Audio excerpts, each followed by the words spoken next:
Mga brothers, welcome back sa ating moto preview kung saan pinag-uusapan natin ang mga motorsiklo na wala pa rito sa Philippine market. At itong ang Rusi ay naglabas ng panibago o first ever nila na fuel injection na underbone dual sports na motorsiklo. Ito nga ay merong model name mga brothers na Ultra Sports 125. Pero bago tayo magpatuloy mga brothers sa mga naisuporta ng ating YouTube channel, our Facebook page, baka naman pwede nyong i-like ang ating episode. So mga brothers, let's go sa go!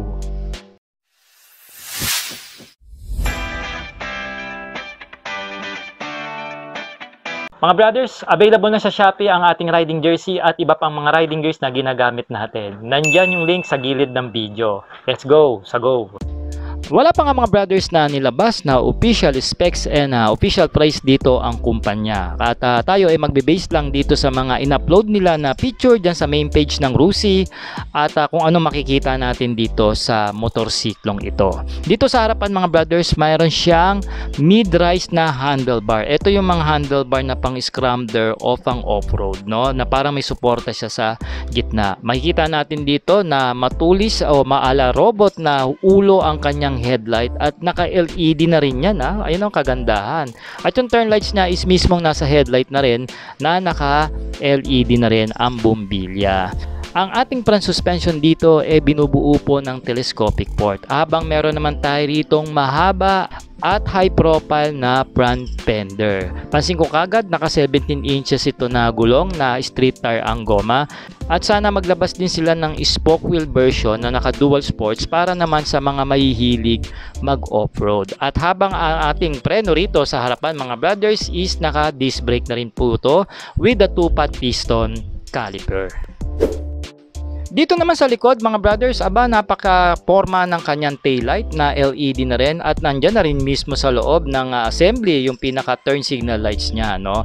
Meron tayo ritong reflector at mahaba ang ating rear fender dito sa likod, no? Naka-upright ang ating muffler dito mga brothers, syempre pa para hindi siya basta-basta pasukin ng tubig lalo na sa baha o sa ilog. Naka 17 inches din ang ating gulong dito sa likod at pinahihinto ito ng drum brake pagdating sa kanyang preno. Grab bar natin dito mga brothers is solid po yan na one piece na bakal. Mga brad, sale ngayon sa Lazada na up to 80% tapos may free shipping pa. Baka gusto mo mag-shopping ng motorcycle parts and gear. Link mo na yung link sa description ng video at comment section. Let's go sa go! Inside profile mga brothers, dito nyo makikita na maganda ang improvements na ginawa rito ng Rusi. Sa kulay pa lang, magandang combination na. Para sa akin, bagay yung lime green with a combination ng gloss black. Tapos meron siyang mga linya ng white color na sticker. And then meron siyang Rusi and Ultra Sports na merong 125. Diba? Pagkano pansinin naman siya, para sporty ang kulay mga brothers. Pansin nyo, meron siyang engine cover dyan sa ilalim. O, diba? Which is nagpapalaki ng assembly ng makina, tsaka dagdag protection na rin yan, no? At ito mga brothers, makikita nyo meron siyang center stand, side stand, no? At hindi ko pala na mention, naka dual shock pala yung likod nito na adjustable na rin, no? Mahaba yung upuan nito, kaya naman kung mag-aangkas kayo ng dalawa, especially kung nasa probinsya kayo, yakang yaka sa motorsiklong ito. Ito lang yung picture natin pagdating sa kanyang handlebar mga brothers. Pero pansin nyo kaagad dyan na naka-digital yung kanyang meter panel. At hindi natin ito sigurado kung meron itong USB charging port at kung naka-shutter key pa yung kanyang susian, no? Yung tangke nito sigurado mga brothers maglalaro lang ng around 4 to 5 liters yan. At meron tayong maliit na compartment dito na pwede natin paglagyan siguro ng mga tools or kapote just in case umulan.